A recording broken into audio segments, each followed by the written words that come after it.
can't wait to see your baby. Where is it? Even if you're not an Outsurance client, our new smartphone app gives you access to Help It Out, our 24-hour emergency service for free. Download the app now. Outsurance. Even if you're not a client, you always get something out.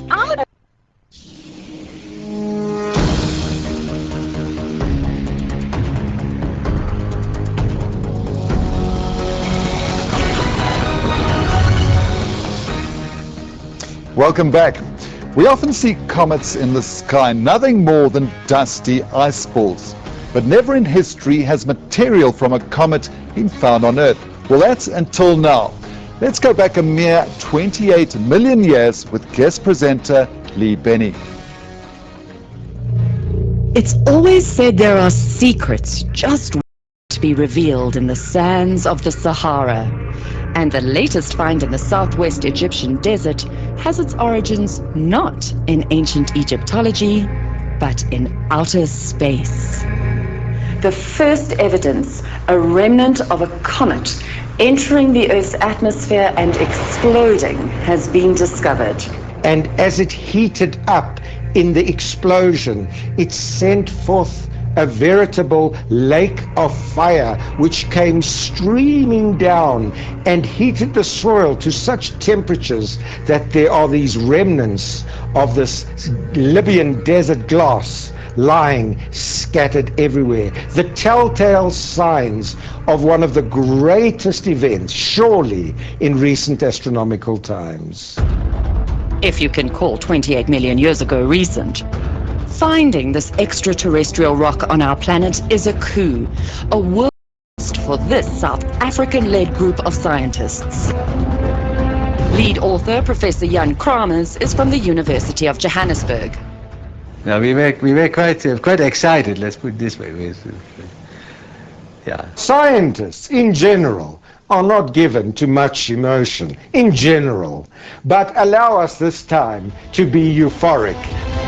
Professor David Block from the University of the Witwatersrand was the astronomer on the team.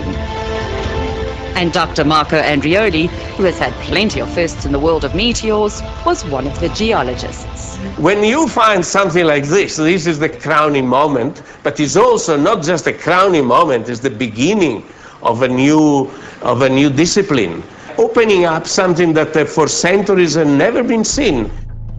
It all started 7 years ago with a 30-gram stone and the unusual yellow scarab in Tutankhamun's brooch. Over an area of 6,000 square kilometers in the southwestern Egyptian desert are scattered thousands of pieces of yellow silica glass. For about 50 years, questions around the origins of the glass have persisted. And then in 1996, Egyptian geologist Ali Barakat discovered a mysterious black pebble. And he noticed this very unusual black stone.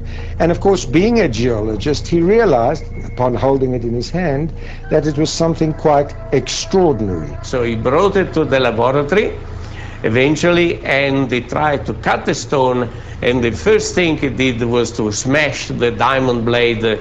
That for a geologist tells only one thing: a diamond.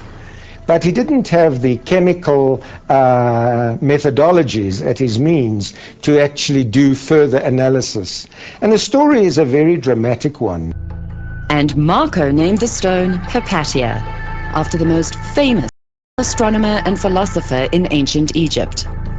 This Hypatia unfortunately also had a tragic ending by a mob, and so I thought that it had something in common to these dark minerals that represent comets. It was because of a new generation of sophisticated equipment that the chemical analysis of the fragment was made possible. We were able to analyze this little fragment and observe elements that were not typically analyzed in earlier days. What lifted up the flag, the red flag, and telling, hey, here I am, I'm not from this world, was they had too much oxygen for the metals they were. And these things had never been seen.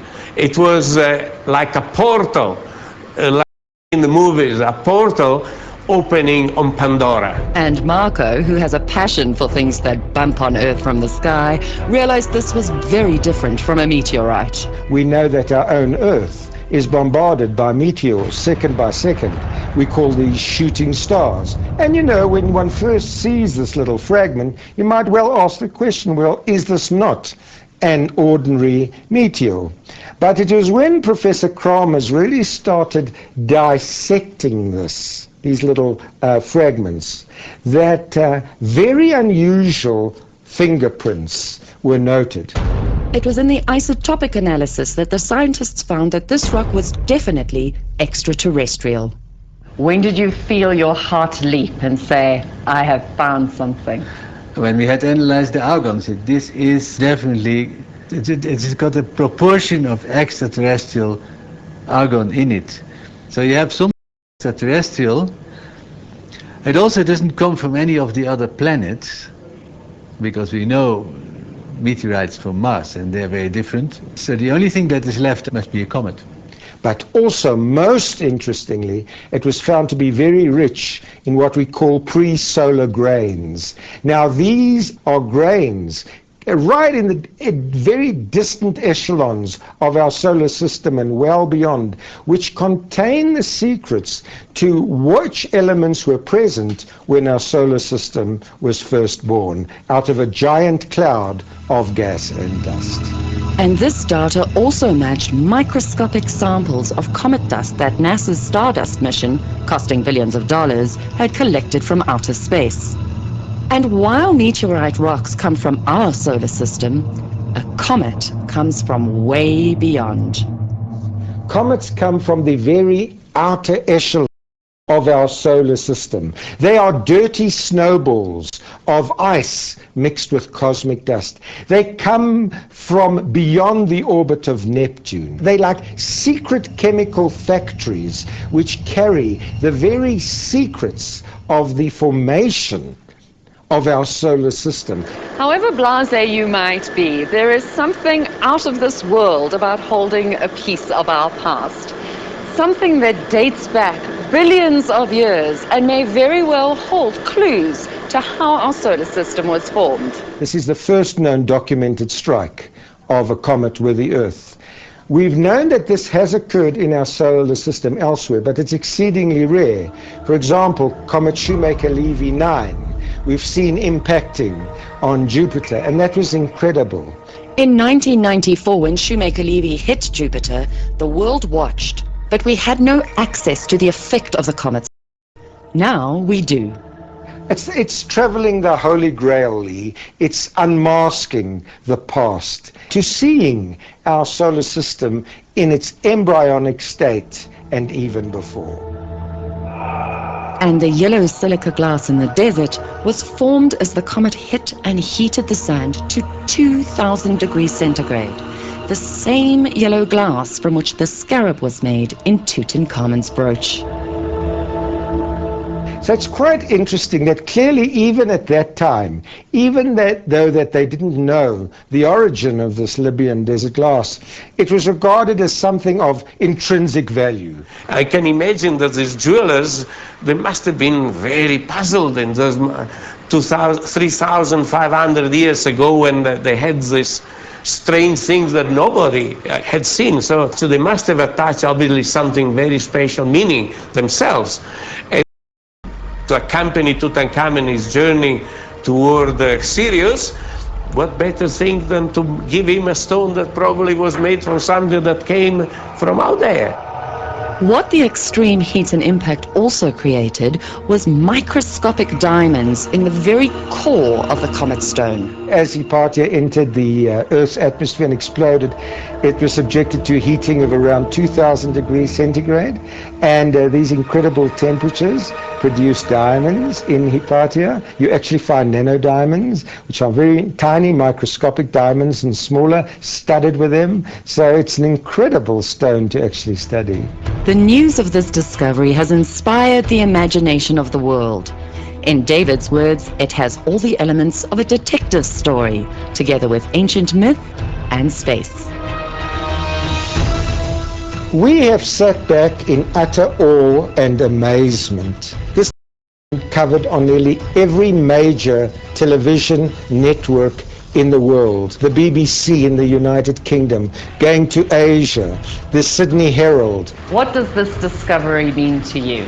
To me, I have something that really is the kind of thing you want. You go out at night, you look up in the Milky Way, and you see those dark patches in the Milky Way, and you say, this came from there. And that for me is awesome. And for me is a way of touching something that the God put into our hands. And that little stone is set to unlock even more secrets. Science can take you to another galaxy. Maybe a good choice if you are deciding what to study. After the break, flashing lights and men in uniform, fake cops are at it again. And later in the show, the differently abled on an unforgettable voyage. This wheelchair is connected on a sailing ship. The ship has been specially designed so it can be sailed by crew members with all kinds of physical challenges.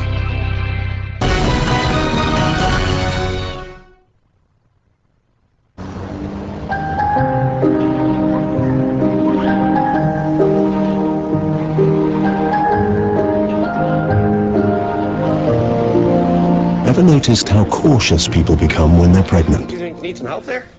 Look at me and sleeping all the way down.